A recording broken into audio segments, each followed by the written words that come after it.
puso ng Amadeo, Cavite, may isang lugar na tila ba itinago ng kalikasan. Isang tahimik, payapa at buo ang ganda. Ito ang Malibik-Libik Falls. Isang tahimik, malalim at misteryo. Yan ang Malibik-Libik Falls sa bayan ng Aguinaldo, Cavite. Pero saan nga ba nanggaling ang pangalang Malibik-Libik? Maaaring nagmula ito sa tunog o kilos ng tubig na dumadaloy sa bangin o libik-libik, parang pag-agos o pagbulong ng kalikasan. Sa pagdaan ng panahon, nanatili ang pangalang ito, tila paalala na may mga likas na yaman na hindi kailangang baguhin, kundi pakinggan at pahalagahan. Bago pa man ipinangalan ang bayan sa isang revolusyonaryo, ang lugar na ito ay bahagi ng Alfonso. Matahimik, mapuno at malayo sa pagbabago.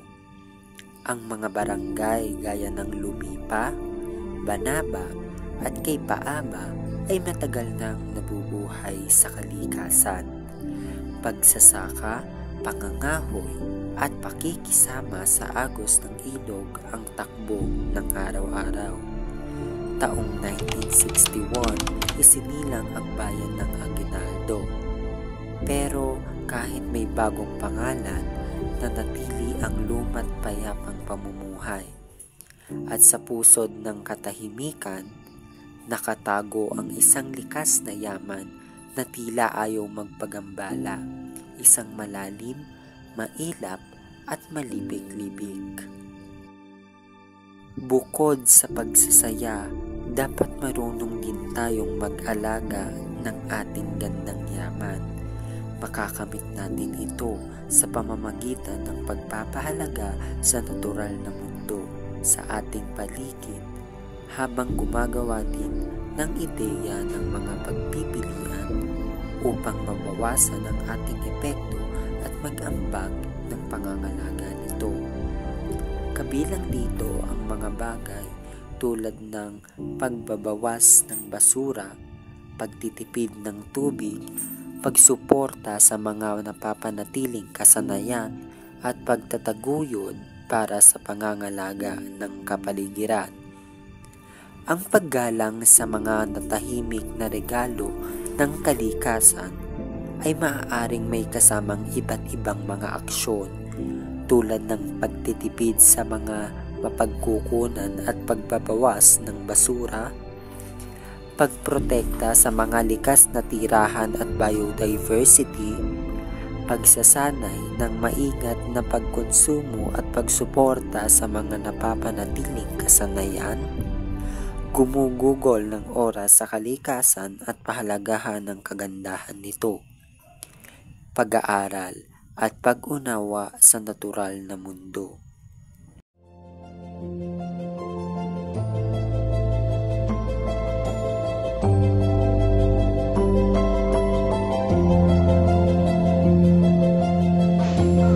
So ngayon, nandito nga pala kami, papunta nga pala kami ngayon sa Malibik-Libik Falls, and ang problema lang dito talaga is malubak, madulas at mabato. So kailangan nyo talagang mag-ingat, doble ingat para maiwasan yung mga injuries gaya ng soyo.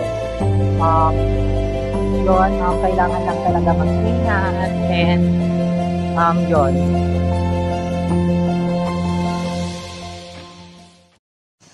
Sa puso ng kalikasan, may isang biyalang lumilipad. Isang buhay na tulad na hindi lamang likas na ganda ang puso, kundi isang tahanan ng mayamang buhay at mahalagang bahagi ng lokal na ekosistema. Libo-libong taon na ang nakalipas sa tulong ng paggalaw ng lupa, tubig at pag-ugos ng mga bato, unti-unting dumuo ang talon. Ang pagdaloy ng tubig mula sa mataas na bahagi ng bundok ay humubog sa mga bakal, lumikha ng mga lipulit ng atos, at sa muli naglatag ng daan para sa isang likas na tanawin tila laraw sikha ng kalikasan.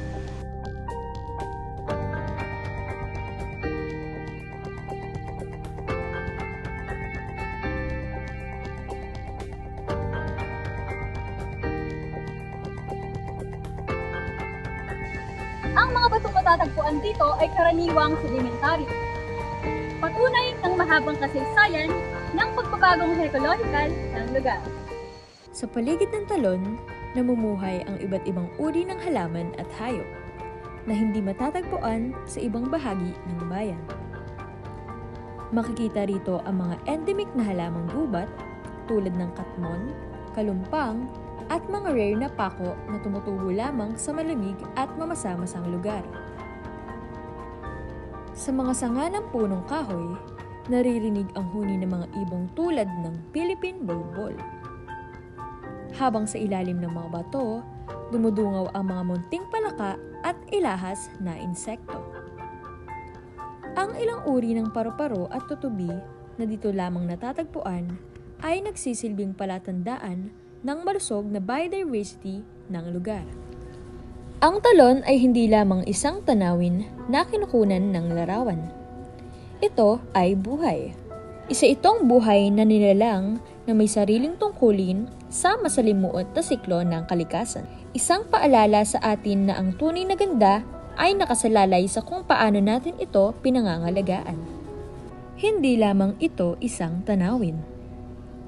Ang talon ay nagsisilbing pangunahing pagkukunan ng tubig ng mga halaman, hayop, at maging mga pamayanang malapit dito. Ang agos nito ay nagbibigay buhay sa mga ilog at sapa. Nagpapanatili ng sapat na halumigmig sa kagubatan at nagsisilbing likas sa sistema ng irigasyon tuwing panahon ng tag-init. Ang mga organismo sa paligid nito, mula sa pinakamaliit na lamok hanggang sa mga uwak at ilahas na hayop, ay umaasa sa talon bilang kanilang tahanan at kabuhayan. Sa madaling salita, ito ay puso ng ekosistema, patuloy na nagbibigay, patuloy na bumubuhay.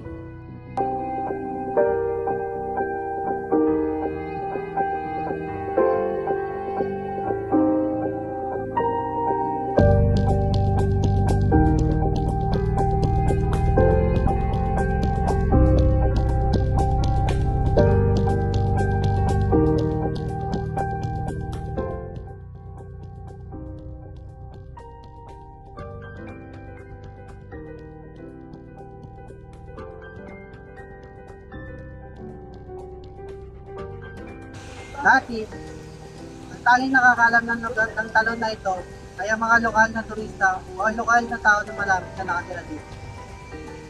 Ginawa nila itong taguan, paliguan at pahingahan. Wala itong sinyales kung saan ba ang tamang daan papunta dito. Ang daan dito ay madubak at mabato-bato. Pagkalipas ng mahabang panahon, umalit ito sa social media tulad ng Facebook at Twitter. Meron ito 1 minuto na may magandang agos ng tubig at maliwalas na hangin, malalas sa tubig. Paglipas ng mahabang panahon, ang tanong ng taong bayan, saan ito makikita sa Cavite at paano ito mapupuntahan? Kung ikaw ay manggagaling ng Laspa, Bacoor o Imus, ang iyong sasakyan na jeep or bus ay papuntang Naik. Kapag ikaw ay nasa Naik na, sasakay ka ng tricycle papuntang munisipyo ng Maragondon. Kapag ikaw ay nasa Maragondon naman, ay sasakay ka ulit ng tricycle papuntang Calibugsto, kung saan ang landmark o drop-off papuntang Malibig-Libig Falls. Ang local tourism sa Malibig-Libig Falls ay may dalang magandang opportunity sa kabuhayan ng mga tao dito. Nagkaroon ng kita mga tricycle driver, local guides, pati mga sari-sari store na bumibenta sa mga bisita. Pero kahit na ganito, ay may problema pa rin kinakaharap tulad ng problema sa basura, pagkasira ng likas na yaman, at minsan hindi lahat ng residente ay nakikinabang, kaya mahalaga ang sa mga turista o bumibisita rito na maging sustainable, maging maingat, at may malasakit sa kalikasan at ang ating komunidad. Sa likod ng katahimikan at ganda ng kalikasan, may mga bantang unti-unting sumisira sa kanyang balanse.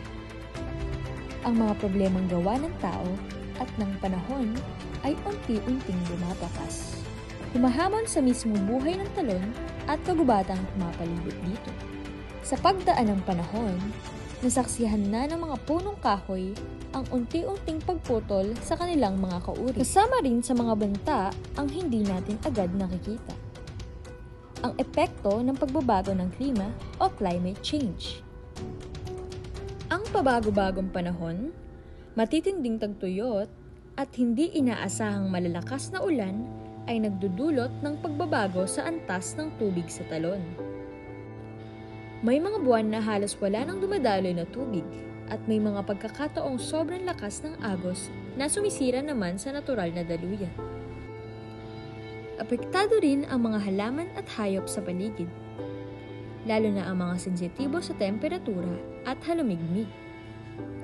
Unti-unting lumiliit ang kanilang lugar na maaaring tirhan at unti-unti ring nawawala ang kanilang populasyon. Sa modernong panahon, naging bahagi na ng turismo ang social media. Ngunit sa likod ng magagandang larawan at viral video, may mga hindi ka nais-nais na epekto ang labis na eksposisyon sa social media. Kapag ang isang lugar ay naging sikat, dagsa ang mga taong hindi handa o responsable. Naglalakad sa mga sensitibong lugar, sumusubok ng delikadong aktibidad, at madalas ay walang pakundangan sa basura at ingay. Ang kawalan ng tamang regulasyon at kaalaman ay nagdudulot ng tuluyang pagkaubos ng katahimikan at natural na ganda ng lugar. Ang katahimikan ng kalikasan ay hindi dapat nasisira dahil sa kapabayaan.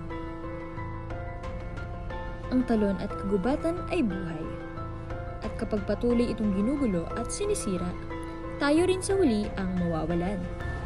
Ito ay pagsira ng tirahan ng mga hayop, pagbabago sa daloy ng tubig, at paglalantad ng lupa sa matinding pagguho. Ang pang-aagaw ng lupa o land encroachment para sa ilegal na konstruksyon ay nagiging dahilan ng unti-unting pagliit ng kagubatan. At kahit ang mga inaasang magbibigay halaga sa kalikasan, ang mga turista ay minsang nag-iiwan ng basura, mga plastik, bote at upos ng sigarilyo na nagiging banta sa mga hayop at dalisdis ng kalikasan. Bukod sa pagsasaya, dapat marunong din tayong mag-alaga ng ating gandang yaman. Makakamit natin ito sa pamamagitan ng pagpapahalaga sa natural na mundo sa ating paligid habang gumagawa din ng ideya ng mga pagpipilian upang mabawasan ang ating epekto at mag-ambag ng pangangalaga nito. Kabilang dito ang mga bagay tulad ng pagbabawas ng basura, pagtitipid ng tubig, pagsuporta sa mga napapanatiling kasanayan at pagtataguyod para sa pangangalaga ng kapaligiran. Ang paggalang sa mga natahimik na regalo ng kalikasan ay maaaring may kasamang iba't ibang mga aksyon tulad ng pagtitipid sa mga mapagkukunan at pagbabawas ng basura, pagprotekta sa mga likas na tirahan at biodiversity, pagsasanay ng maingat na pagkonsumo at pagsuporta sa mga napapanatiling kasanayan, gumugugol ng oras sa kalikasan at pahalagahan ng kagandahan nito, pag-aaral at pag-unawa sa natural na mundo.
So magandang araw sa inyong lahat. Nandito kami ngayon sa Malibik-Libik Falls and may kasama tayo ngayon na naninirahan dito, si Tatay. Tatay, ano pong pangalan nila?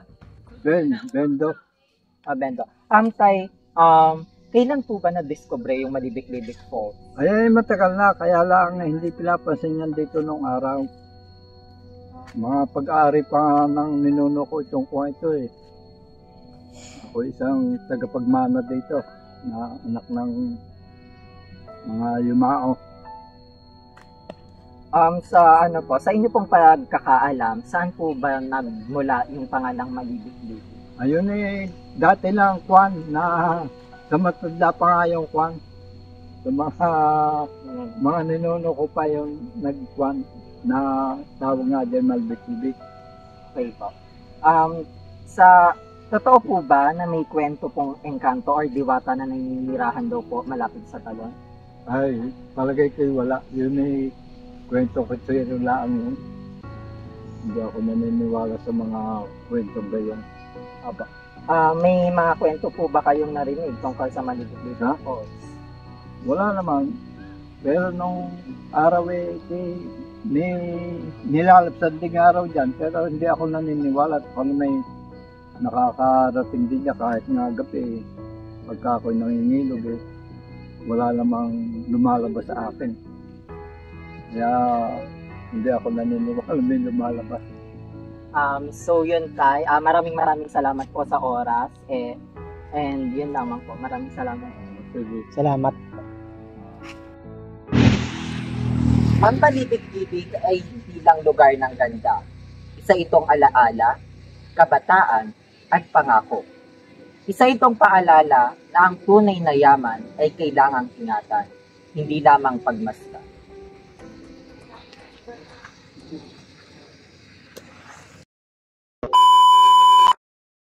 One eternity later. Welcome to Malibik-Libik Falls!